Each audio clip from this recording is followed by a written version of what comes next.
Okay, good afternoon, everyone. We've come to the last day of our course on faith. और हम आखिरी दिन में पहुंचे हैं, उस विश्वास के विषय को हम सीख रहे हैं। So, last class, yesterday, we did और कल के दिन हमने कुछ कार्य को किया, quite a few chapters. कुछ अध्यायों को पूर्ण किया हमने, We ended with the power of collective faith. और जो कि वो विश्वास के द्वारा सामर्थ के कार्य को देखने के लिए। So, we looked at the importance of ministry teams and ministering together in faith. हम विश्वास में हम सामूहिक तौर से कैसे कार्य को कर सकते हैं, उन बातों को हमने जाना। So, let's move to chapter 19. आइए हम 19 अध्याय में हम जाएंगे। Once you're ready, let me know. आप लोग अगर तैयार हो गए तो मुझे बताइएगा।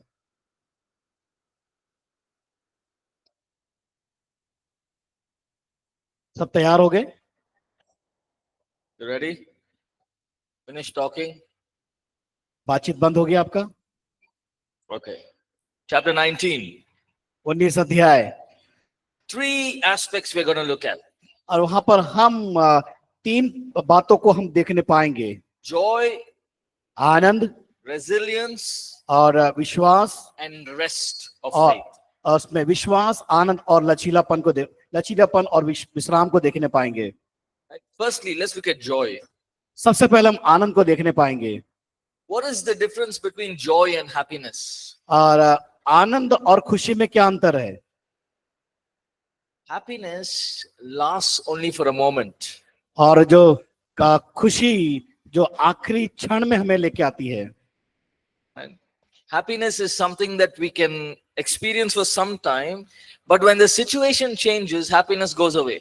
और कई बार हमारे जीवन में ऐसा होता है, खुशी जो आती है कई बार परिस्थिति आने पर वो बदल जाती है।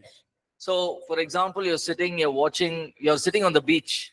और उदाहरण के लिए आप समुद्र के किनारे बैठे हैं, And you're watching a beautiful sunset. और आप बड़े सुंदर क्या बोलते हैं, सूर्य के जो सूर्य डूबता हुआ आप देखते हैं। And you say, wow, I'm तब so आप happy कहते to be here.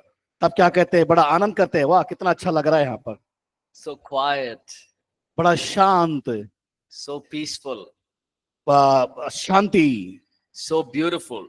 बड़ा सुंदर, And we feel happy.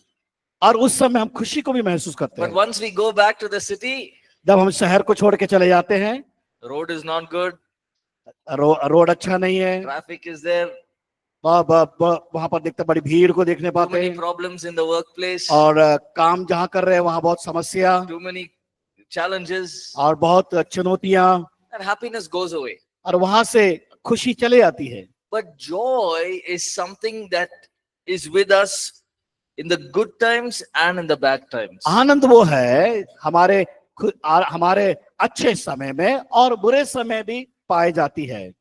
Another example is in the book of Philippians. और उदाहरण देखेंगे फिलिप्पी की पत्री में। Paul is writing to the church. और पौलुस कलीसिया को पत्र लिख रहा है। And you don't have to open there, but हम लोग but he's in prison. Paul is in prison. पौलुस जब जेल में था, He's writing this letter to the church when he is in prison. जब वो जेल में बंदीगृह में था तब वो कलीसिया को पत्र लिख रहा है। And he's writing to the church because the church was very discouraged because of the persecutions that was happening. और उस कलीसिया को देखते हैं कि जब वहां वो कलीसिया सताई जा रही थी, बहुत ही निराश हो गए थे लोग। So he's writing, rejoice in the Lord. और वो लिख रहा है, प्रभु में आनंदित हो। Everywhere you read that letter, he's writing, rejoice, rejoice. और जब कभी वो पत्र लिखता है वहां पर आनंद के बारे में कहता है। 16 times he writes rejoice. 16 बार आनंद के बारे में हम देख सकते हैं। Says, let the joy of the Lord be your strength. और जब परमेश्वर का आनंद हमारी ताकत है करके बताता है। Think of this, Apostle Paul is in jail. अब ये सोचिए, संत पौलुस जेल में है। Maybe his hands and feet are all chained up. और उसके हाथ और पैर जंजीर से बंधे हुए हैं। He's beaten.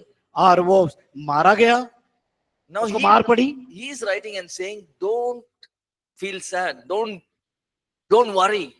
और वो लिखता है कि हमें चिंता नहीं करना, निराश नहीं होना। You rejoice in the Lord. प्रभु में आनंदित हो। So what is the difference? ये दोनों में अंतर क्या है? Let's look at a few aspects here. और कुछ हम कारणों को देखेंगे। Faith fills us with joy during our life's journey. विश्वास आपकी यात्रा में आनंद के साथ भर देता है।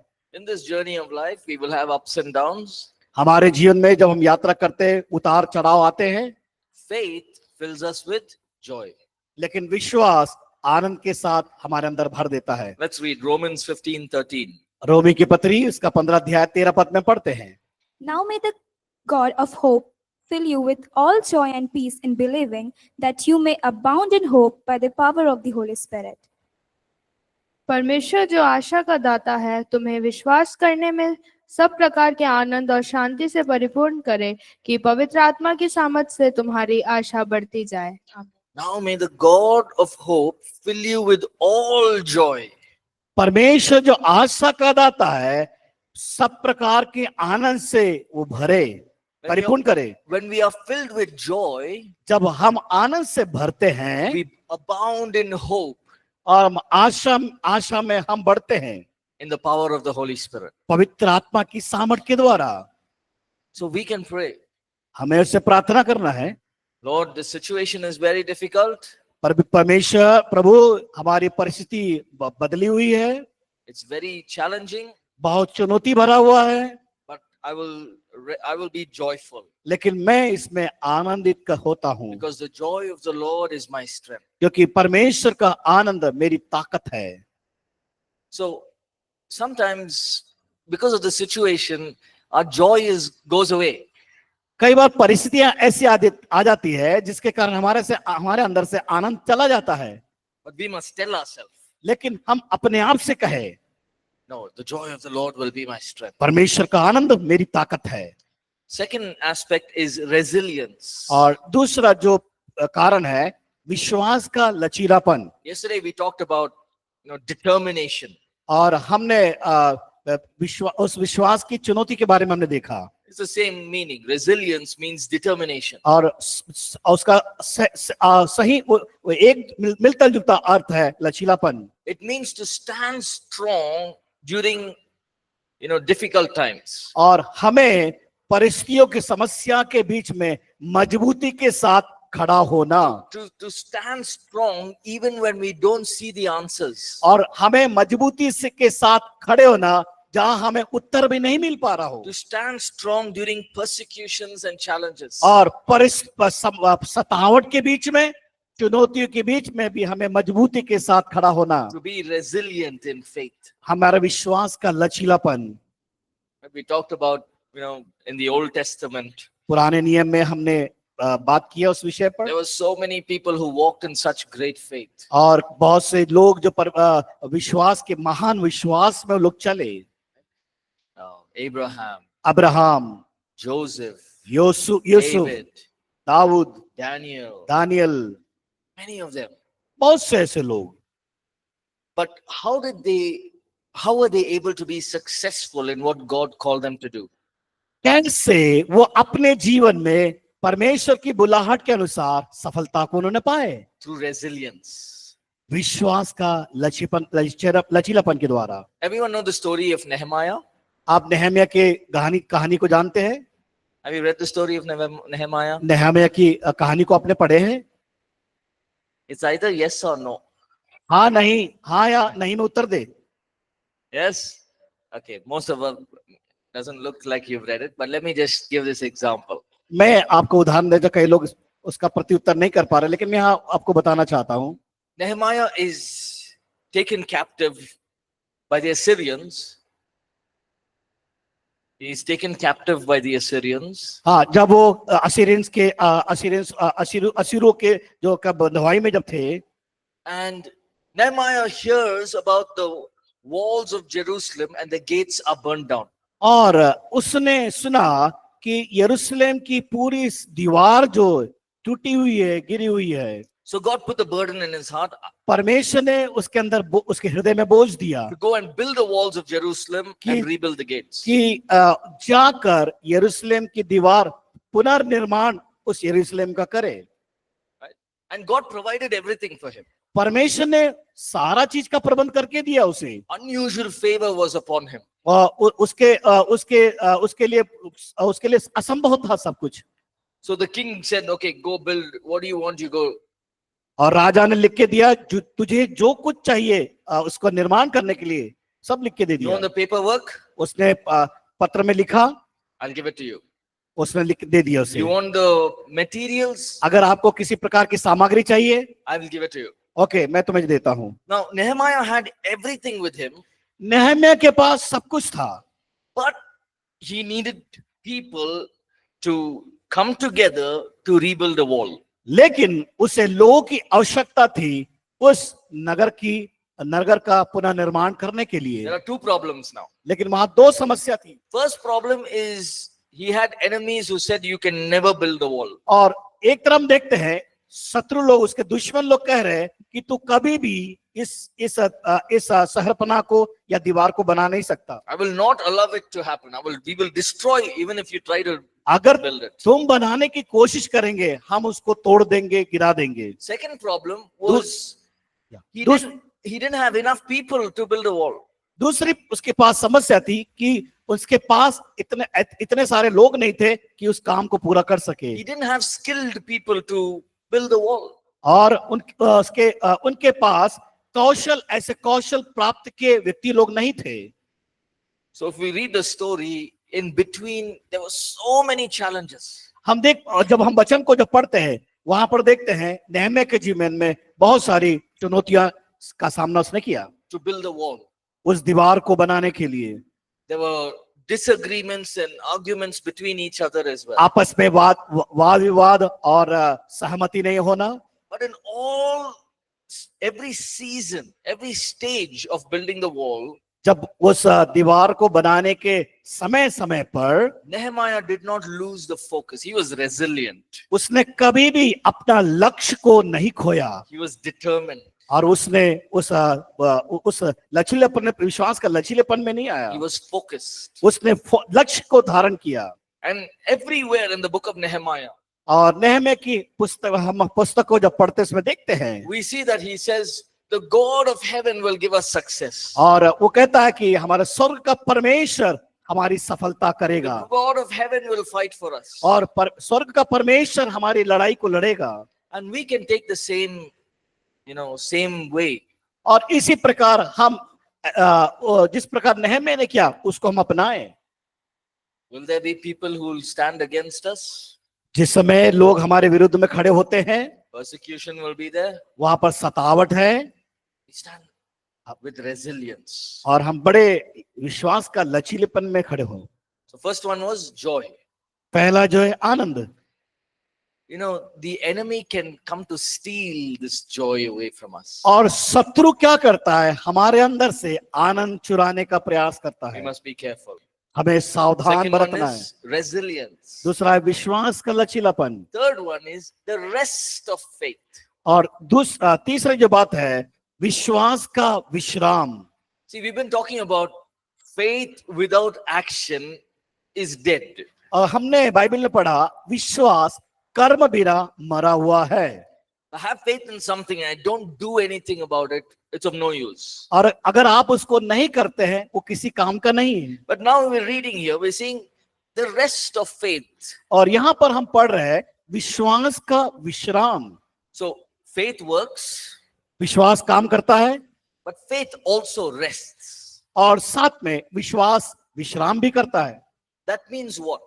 इसका मतलब क्या है? Faith brings us to a place of rest and assurance that God is in control. और विश्वास हमें ऐसे स्थान में लाता है जो परमेश्वर काबू में करता है, हमें आराम देने के लिए।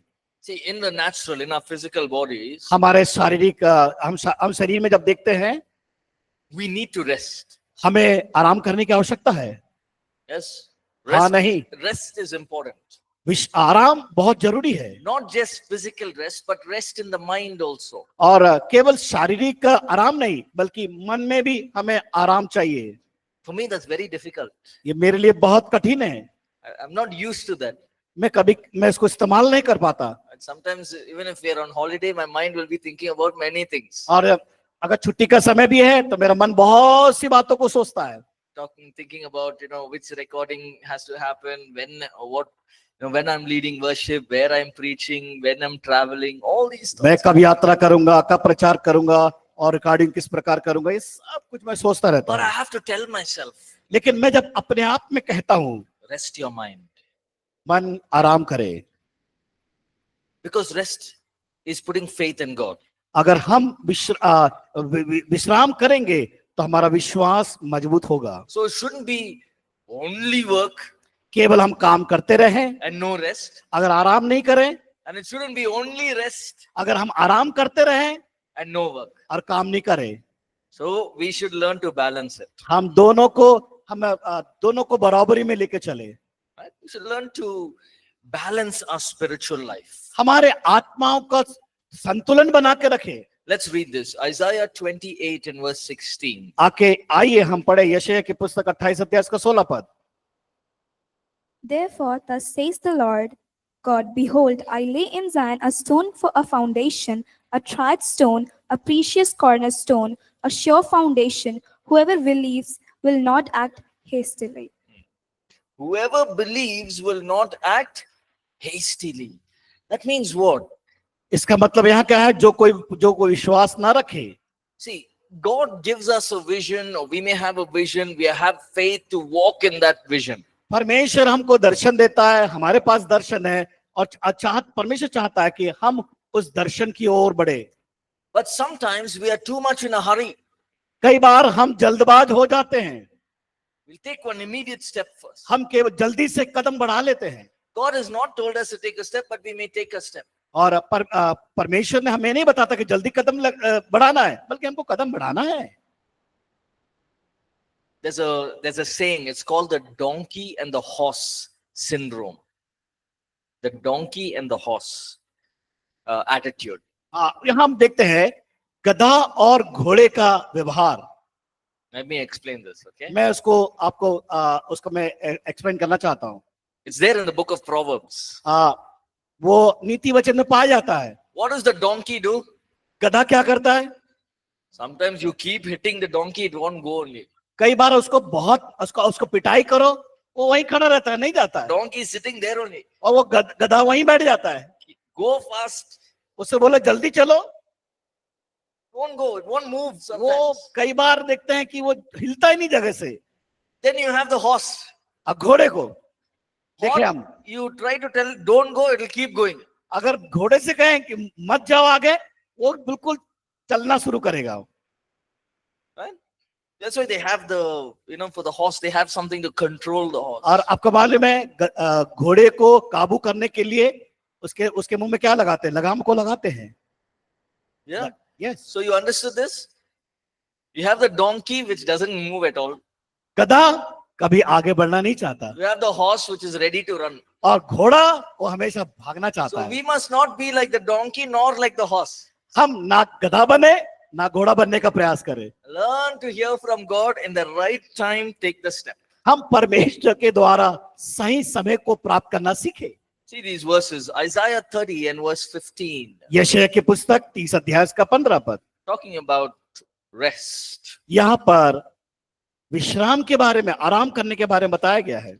Read that, please. पढ़िए इस पद को। प्रभु यहोवा इस्राएल का पवित्र यों कहता है, लौट आने और शांत रहने में तुम्हारा उद्धार है, शांत रहने और भरोसा रखने में तुम्हारी वीरता है, परंतु तुमने ऐसा नहीं किया।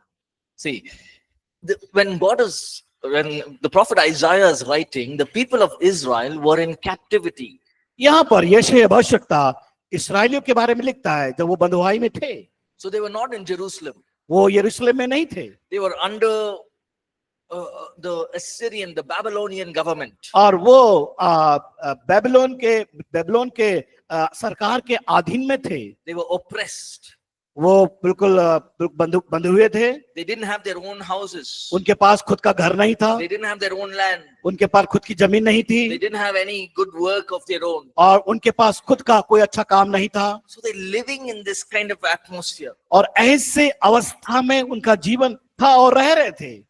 And God is writing through Isaiah and he's saying, there will come a time you will return back to Israel और परमेश्वर यशायाह भविष्यवक्ता के द्वारा उस बातों को बता रहा है, भविष्यवाणी कर रहा है, लिख रहा है And कि there- लौट आने और शांत रहने का समय तुम्हारे पास आ चुका है, there you will have rest. जहां तुम्हें शांति मिलेगी। What does it mean? Does it mean that these Israelites didn't rest at all in when they were in Babylon? इसका मतलब ये जो बंधुआई में बेबीलोन में थे, क्या उनको आराम नहीं मिल रहा था?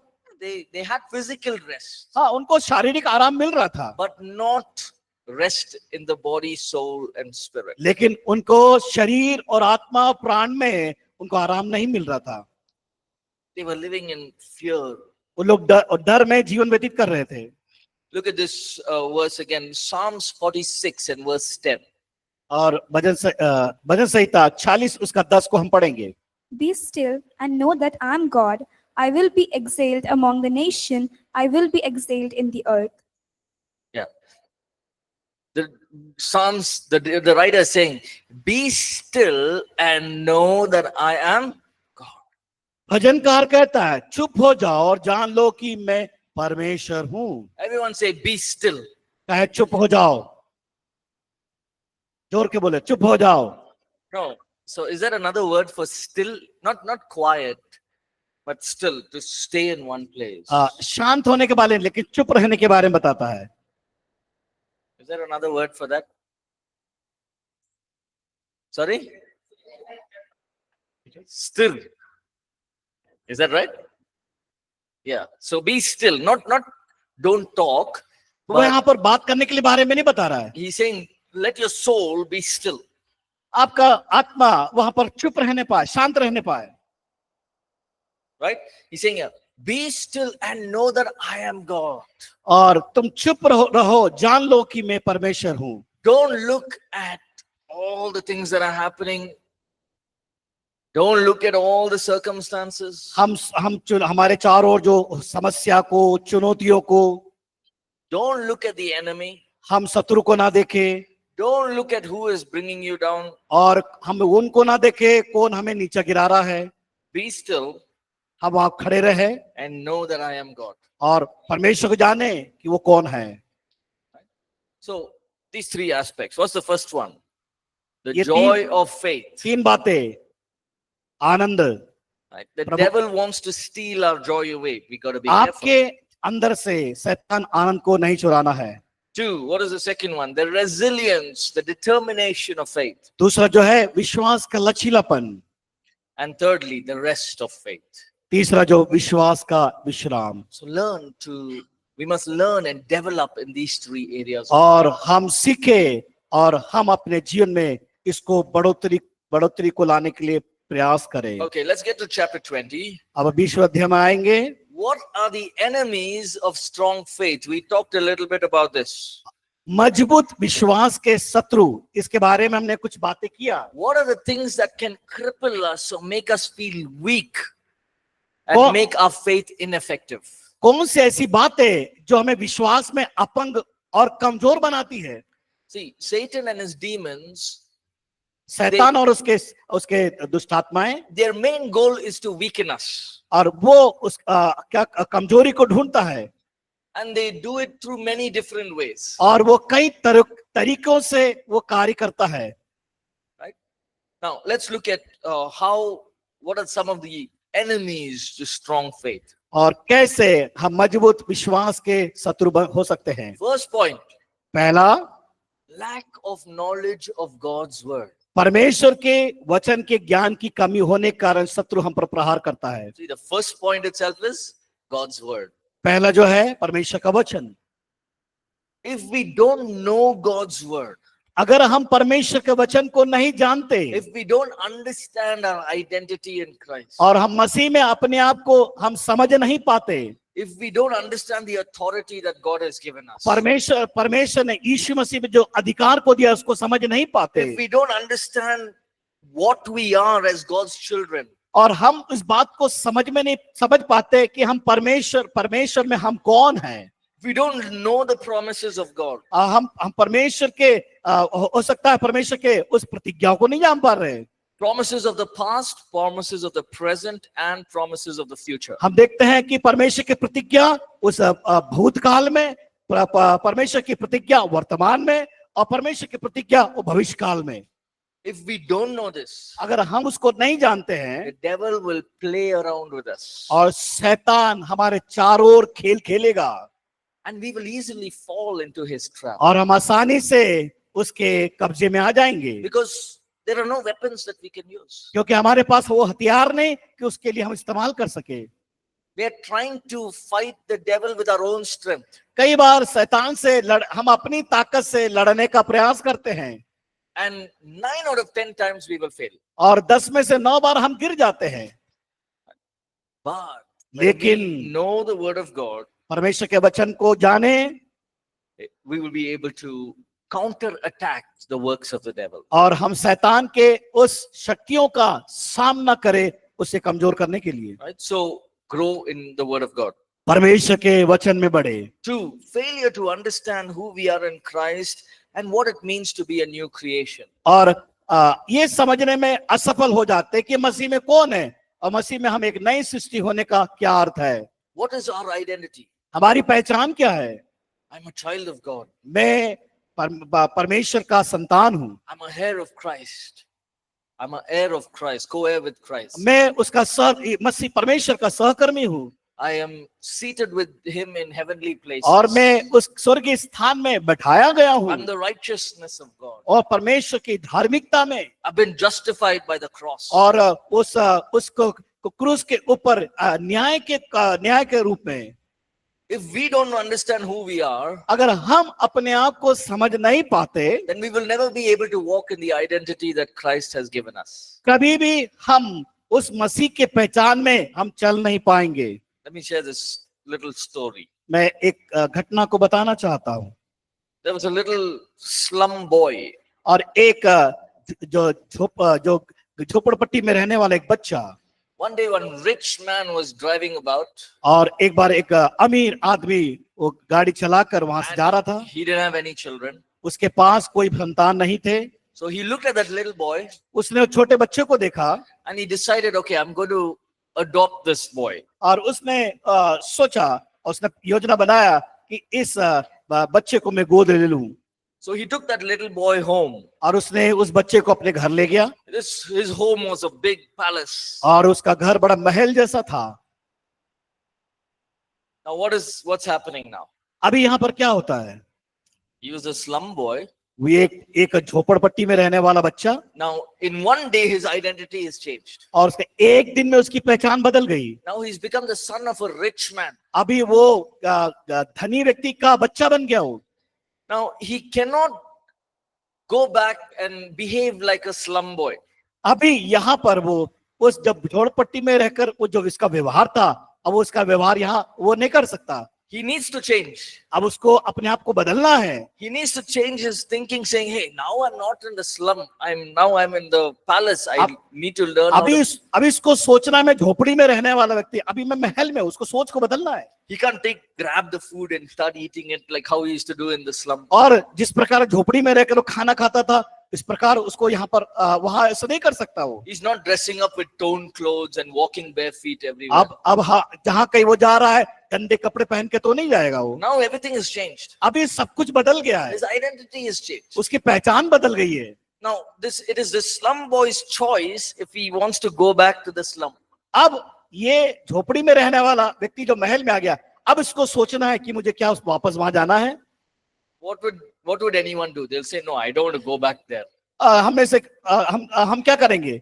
हम वहां नहीं जाएंगे, उस जगह जाने के लिए हम मना करेंगे। The same way, इसी प्रकार the Lord Jesus Christ, Prabhu Yeshu Masih he took us from the kingdom of darkness अंधकार के राज्य से निकालकर and he put us into the kingdom of light, उसमें उसने ज्योति का उस राज्य में लेके आया, in the spiritual. आत्मिक तौर में। So now we are God's children. अभी हम परमेश्वर के बच्चे हैं, And we must understand that as God's children, there are certain ways that we must walk in.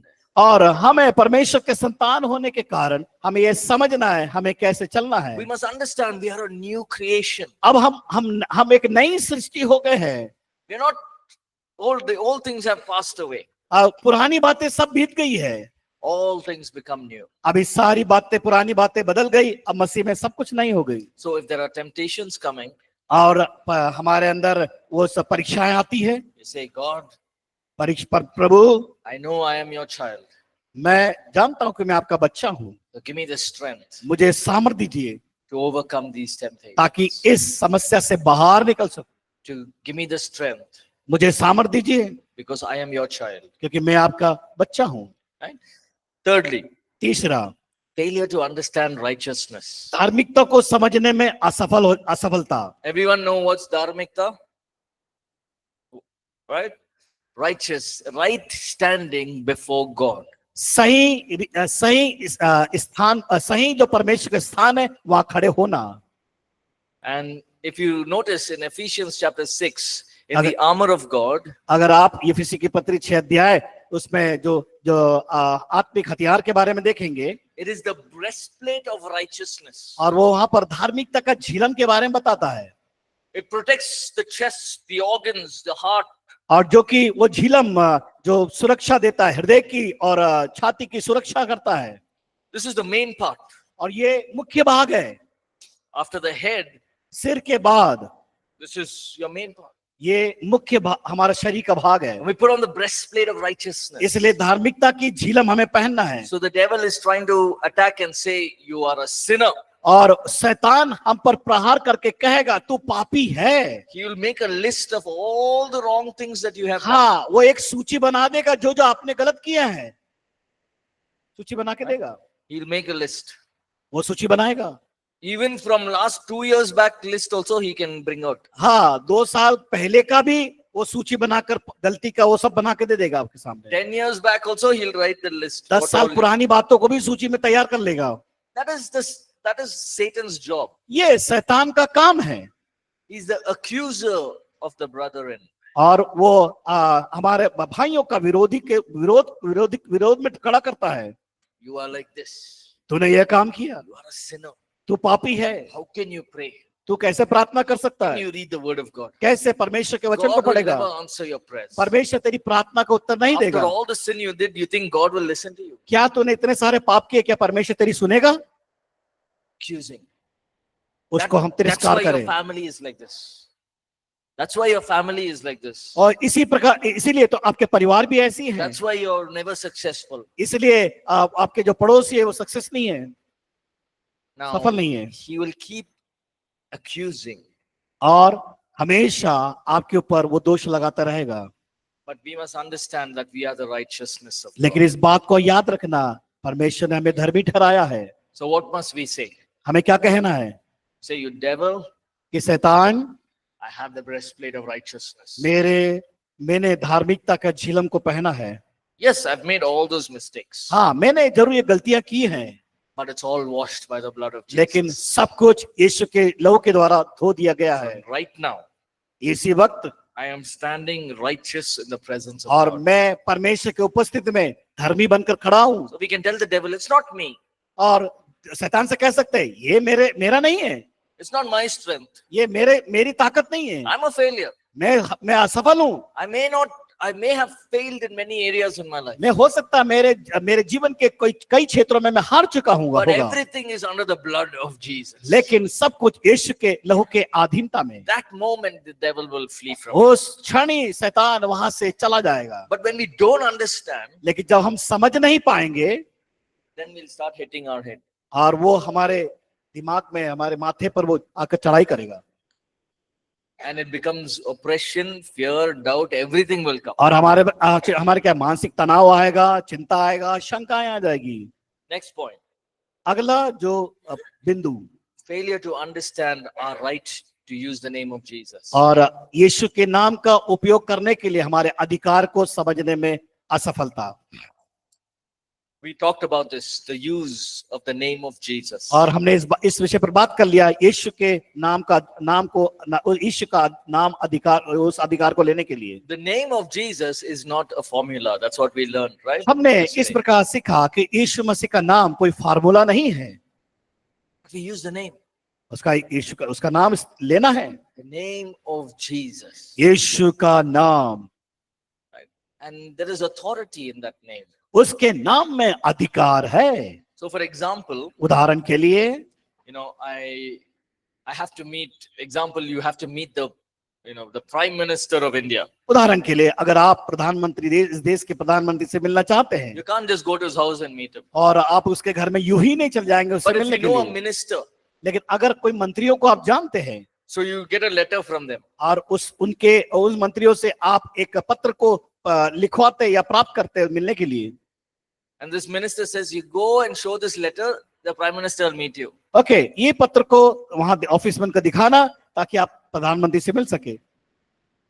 And the person there at the entrance says, okay, yes, this letter has some authority. हाँ, वो द्वार पर खड़ा हुआ व्यक्ति वो उस पत्र को पढ़ेगा, हाँ ठीक है, मिलने के लिए बात करेगा। Because in the name, it's a very important name. और वहां पर जो नीचे नाम है वो बहुत महत्वपूर्ण नाम लिखा होगा उसमें। This name has authority. ये उस नाम में उसका अधिकार है, This name has power. उसके नाम में सामर्थ है। Because of this letter, you can go. हाँ, ये पत्र है इसलिए आप जा सकते हैं। They're not looking at the person going, वहां पर वो व्यक्ति को नहीं देख रहे हैं जो जा रहा है उससे मिलने के whether लिए, it's a man, woman, all that they don't see. क्या वो पुरुष हो या स्त्री हो, कोई भी हो, It's because of the letter I'm letting you in. क्योंकि वो पत्र के कारण वो जाने को मिलने को कह रहा The है। same way, इसी प्रकार with the name of Jesus, यीशु के नाम we use our authority. हम उस नाम से उस अधिकार को इस्तेमाल कर सकते हैं। But if we don't use the name, तब अगर हम यीशु का नाम का इस्तेमाल नहीं करते, we will not be able to walk in strong faith. आप मजबूत विश्वास में बढ़ नहीं सकते। So, next point, अगला point, lack of a clear desired goal. स्पष्ट इच्छा लक्ष्य का भाव। When we don't have a goal, हमारे पास लक्ष्य नहीं है there's no reason to walk in faith. तो कोई कारण नहीं है कि हम विश्वास में बढ़ सके। Morning will come, evening will come, Monday will come, Saturday will come. हाँ, सुबह आएगा, शाम आएगा, सोमवार आएगा, सब हमारे एक साथ दिन आते रहेगा। 2025 will come, 2026 will come, no problem. 2025 आएगा, 2026 भी निकल जाएगा। I don't have goal, no problem. हाँ, मेरे पास लक्ष्य नहीं है, कोई दिक्कत नहीं। You don't need faith. आपको विश्वास की जरूरत नहीं। But the moment you have a goal, लेकिन जब आपके पास लक्ष्य, जिस क्षण लक्ष्य आ जाता a है, desire in life, उसके उस इच्छा जागृत होती है, then the devil will come to disturb that. हाँ, तब क्या करता है, शैतान आपको परेशान करता है। Right? Then we also talked about worry, fear, and doubt. जिसमें हमने पिछले समय बात भी किए थे, चिंता, डर और संदेह आता है। These are very strong weapons that the enemy uses. और शैतान का बहुत ही पहना हथियार है ये। So we need to stay away from that. हम उससे दूर रहे। Another important point is laziness. और दूसरा जो है आलसी, Failure to walk or act upon the word of God. वचन के अनुसार कार्य करने में असफलता को लेके आती है। The book of Proverbs is very interesting. और नीति वचन की जो पुस्तक है, उसमें बड़ा अद्भुत बातें को हम समझते थे। If you want to be successful in your walk, in your personal life, in your ministry, अगर आपके सेवकाई में आप अच्छा व्यवहार करना चाहते हैं और बढ़ना चाहते हैं तो not only ministry, but in your personal life, you want to walk with wisdom. केवल सेवकाई ही नहीं बल्कि आपके व्यक्तिगत जीवन में अगर आप बुद्धि को चाहते हैं, Read one Proverbs every day. और हर दिन एक अध्याय या एक वचन को पढ़े नीति वचन का। It's filled with wisdom. पूरा ज्ञान से, बुद्धि से भरा हुआ। Says, in one place he says, look at the ants. और कुछ जगह, एक जगह ऐसा लिखा हुआ, उन चींटियों को देखो, They work so hard वो बहुत कठिन परिश्रम करते हैं and they prepare for the winters. और वो अपने उस जीवन काल के लिए भोजन को इकट्ठा करते हैं। And the Bible is teaching us, be like the ants. और परमेश्वर का वचन सिखाता है, हम चींटियों के समान बनो, Be hardworking. कठिन परिश्रम करने वाले, Right? Plan हम ahead. योजना बनाने वाले। See the ants, you see them, no? During winter, rainy times, very rarely they come out. और देखते हैं, आपने देखा होगा चींटियां जो बारिश के समय बहुत कम दिखाई देती है बाहर।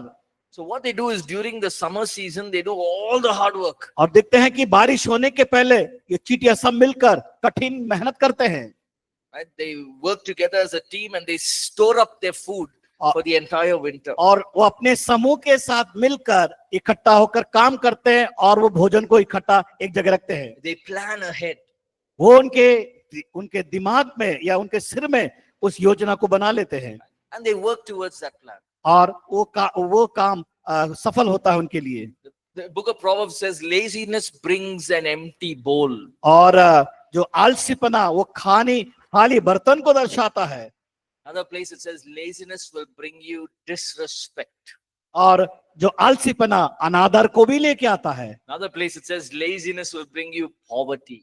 और दूसरी जगह देखते हैं आलसी गरीबी को भी लाता है So we must avoid laziness हम आलसीपना को दूर करें ये सुस्ती से बाहर निकले because we can have a big vision, क्योंकि हमारे पास बड़ा दर्शन है big plan that God has put.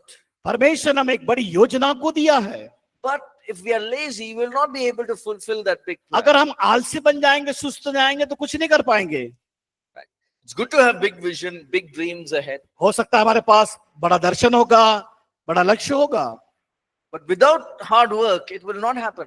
बिना कठिन परिश्रम के उसको हम प्राप्त नहीं कर सकते So I'll just say this. मैं इस प्रकार कहता हूं Failing to plan और जो असफल होने वाली योजना is planning to fail.